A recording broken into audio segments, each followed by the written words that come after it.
I need your guys' help. I have been struggling with what to do with this bakery business.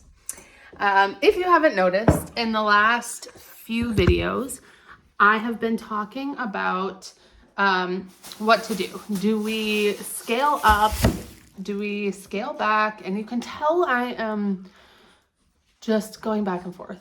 And I'm just being really honest with you guys. It's something that I'm kind of struggling with right now. I absolutely love being a baker.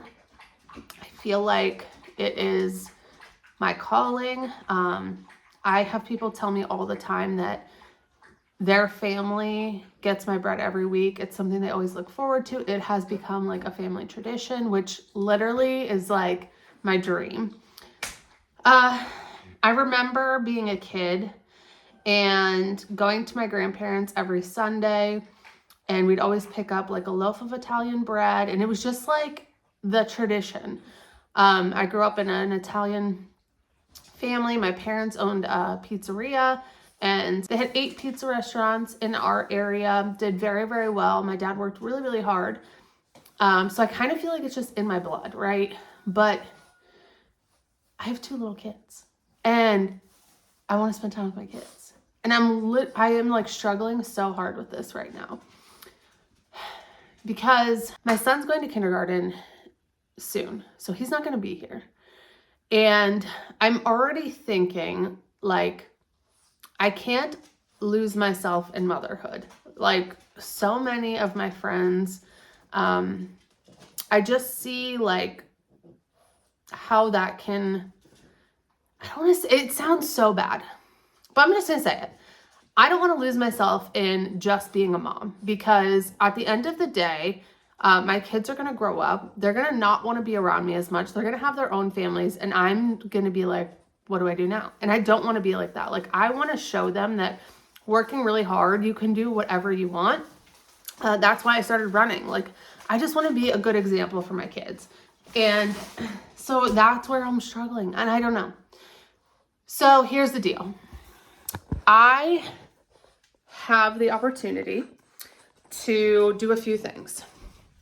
So you guys tell me in the comments your thoughts, okay? Be like brutally honest, because I need some help. Andrew and I keep talking about it. I keep praying about it, but I just don't know what to do. My family owns a commercial building. Half of it is still one of my family's restaurants. The other half was a storage space, but I could take that and turn it into a bakery for sure. Or this is where I really want to do, and I just am like struggling. I've reached out to a few people who have kind of done the same business model to see like what they think. I would love to build a building on the farm, a big pole barn, something, and have half of it be a bakery / store. And then also have it where I can do classes, rent it out for workshops, even like little events or something like that. And then we could use the other half for our farm equipment, all the other things that we need. What do you guys think? Like, I need your help. I've been working down here so hard. Bread's coming out, looks so good. This one I just have to take the back off, but they are looking nice. All right. For my loaves, I keep them in the loaf pans in here with the lid on, and then I take it off and bake. So these still have some time to go, but these look so good. Rosemary. Nom, nom. This is a honey oat, which is another really good one. This is an olive mini.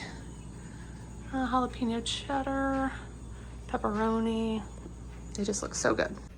All right, so I'm going to go out to the barn. I have been getting nonstop messages for eggs, and I'm gonna be honest, I did not collect eggs yesterday.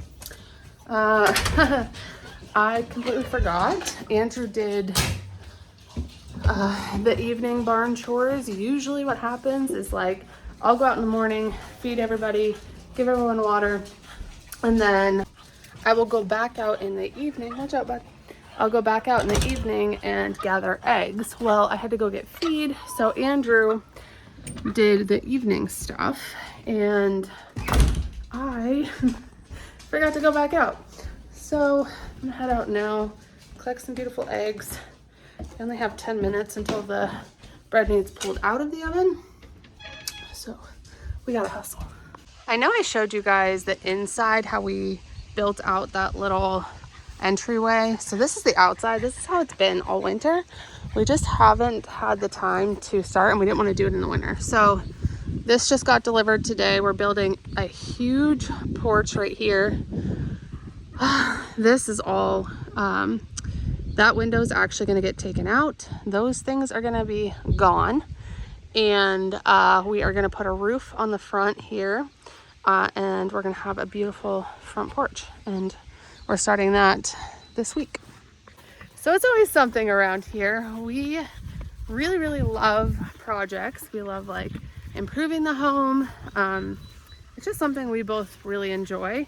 Andrew is much better at ideas from the start. And then when it comes to being like more creative, as far as like, I don't know, how things look and stuff like that, I tend to take over that part of it. But when it comes to the initial like size and how things should go, he's definitely the brains behind it, because I just blank. I'm like, I have no idea what that even means. So yeah. All right, we are gonna feed all of the, we're gonna collect all the eggs, see what we got.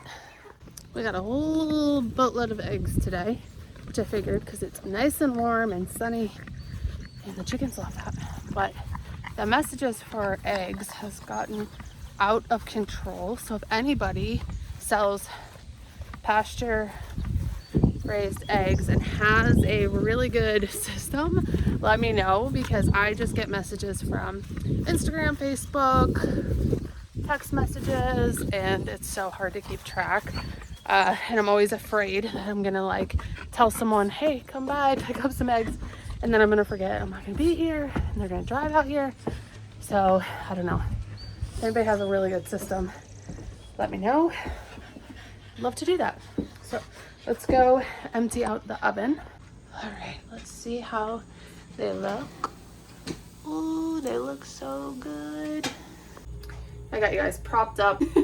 But I want to share something with you because I do think it's really important, especially if you are a new sourdough baker.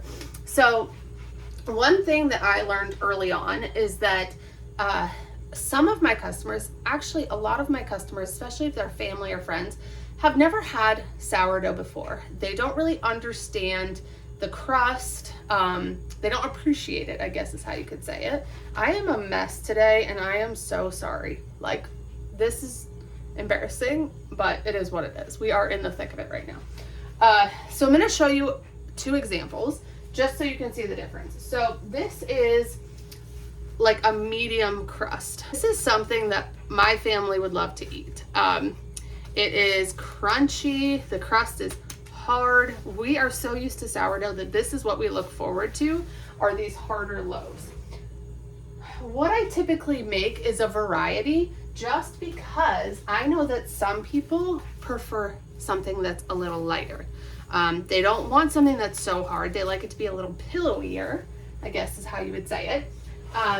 And when it comes to my sandwich loaves, I definitely keep them very, very light, because I know that a lot of people who are looking for sandwich loaves want something that represents the bread that they are used to. I know it's totally going to be different flavor-wise and texture-wise, but at least the color on the outside is somewhat similar to what they are used to getting at a store. When it comes to any of my flavors, I'm going to kind of gauge that on the bake. So this is a rosemary, and it gets a little darker, but I feel like people who want a rosemary loaf are going to appreciate a darker crust. When it comes to maybe a jalapeno cheddar, these ones aren't going to be so dark. Those are going to be a little bit of a lighter crust. So I kind of gauge it and give a little bit of variation, because I know some people like it a little lighter, some people like it a little darker, and some people may say that that is inconsistent, but I think it allows people to get a little bit more variety depending on what they really like. So you can definitely see the difference between my light crust to my medium. So these are the two different crusts, and you can definitely see the difference, right? So I thought that was really helpful for you guys, because it definitely is something I've learned the hard way. I don't think a lot of people think about that, especially if you are a seasoned baker. You're so used to liking something that is more of that medium to dark crust. Honestly, I would like it even a little darker for myself, but a good friend of mine made a comment about a bread that she saw online. It wasn't mine. And she's like, is this burnt? And I went on to explain to her that, you know, a lot of sourdough bakers like that darker crust because we get so used to the lighter crust that we want it to be thicker. We want it to be crunchier. So for us, that is our flavor profile, and that's how we like it. But to the everyday person or the average Joe, they could look at that and think that's burnt. So just keep that in mind, especially if you are not the one selling the bread. At farmers markets, you can explain it to them, but if it's sitting on a shelf at a wholesale or like a retail store, you're not there, they could look at it and be like, that's burnt. I'm not gonna buy that. Just something to keep in mind. So we are gonna go box up some scones. I have 2 orders of scones going out, and I get these boxes on Amazon. If you guys ever want to shop anything in the videos, I will always put a link in the video to shop all the items that you see. So these will be in there along with like the gloves and anything else that might pop up in this video. These boxes I found are the easiest to assemble, if you can believe it. They're like a jigsaw puzzle, but they fit 4 scones really well. And I know a few other bakers who use the exact same ones, so I'm not the only one who has done the dirty work of getting really crappy boxes. The cardboard is actually really nice. I've gotten a few when I started, and I was like, I'm gonna cut corners, I'm gonna save myself a little bit of money, and I couldn't even get the boxes to stay together. Like, that's how flimsy the cardboard was. And I would go to like fold it in to put the scones in, and it was literally just fall apart. So these are the boxes that I use. They come in a variety of lids. It's just like this window will have like different shapes around it. I don't even pay attention to that, if I'm being honest. But they just look nice, and the scones, 4 scones fit perfect in these. So these are the scones, and it is an original recipe that I made myself, so I do not share it. If you're a baker and you work really hard on a recipe, no shame in not sharing it if that's like your baby. It's just something that you've worked hard on and you don't want people to replicate it. That's perfectly fine. But yeah, it's just something that everyone has loved. It is a almond maple scone, and it has become like a signature in the bakery here. We think so many people just request that we bring them to like everything because they absolutely love them. These are huge, like literally size-wise. The frosting is shelf staple, so I don't have to worry about spoiling or anything like that. I actually might jog some of these around because these ones are just way too big. Sometimes it takes a little finesse to get this to work out the way I want to. There we go. That's better. You are a cottage bakery.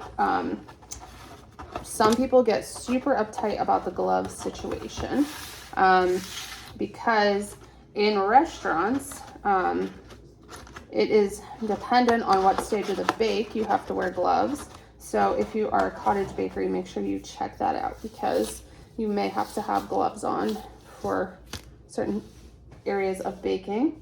I just think it's good to always have gloves on when you're touching someone's finished product. I cannot wear gloves when I'm shaping though. It does not work. Before we go back down to the bakery, I was able to grab a shower and eat some lunch. I finished this wall. I think I showed you guys in a few videos back. We started doing some home renos, and we had to take the TV off this wall because we got a new couch. So I replaced the wood here, and we just got these prints, and I'm so excited about them. Andrew and I spent our honeymoon in the desert, so we wanted something that kind of represented that, and I just think it looks so cool. I do need to clean the living room. It's a mess. I just poured myself a cup of coffee. We're gonna head down to the bakery and bag everything up. All right, I get asked all the time about handmade mugs. There are so many amazing people on Instagram who make homemade mugs. I will link this one below. His name's Cody, and he is from Pennsylvania, and he is super talented. But I just love his glaze on them and everything he does. So talented. All right, so we are gonna start bagging up bread. It's pretty cool. It's perfect. So let's put on some gloves. My parents earlier in the week helped me get everything pre-labeled. So on all of my bags, you guys can see over here, this is where all of my labels are. But on the bags, I also put a little sticker that says what the bread is, because I find that a lot of times, I wish I could put this a little lower. Hang on. I find that especially in a store, it's easier if someone can just look at the bag and, you know, not have to read ingredients. So I have 2 rosemary going out. This is my least favorite part of of the process, if I'm being honest. It just is so time consuming. If you've ever done, I don't even know what the date is today. If you've ever done bagging of bread, you know it's just so stinking time consuming that if I could hire someone to just do this, I would, because it's just one person bagging it all up takes forever. So I'm usually here by myself. Yeah, if you guys can help me out with what I should do to take my business to the next level, I would honestly love your feedback, because you guys get the most raw, intimate videos. I open up about a lot of things, and I appreciate all of your guys' feedback more than you probably know. And I just would like to know what your thoughts are. I'm gonna keep bagging up this bread. Thank you guys so much for hanging out with me, and I'll catch you in the next video. Bye guys.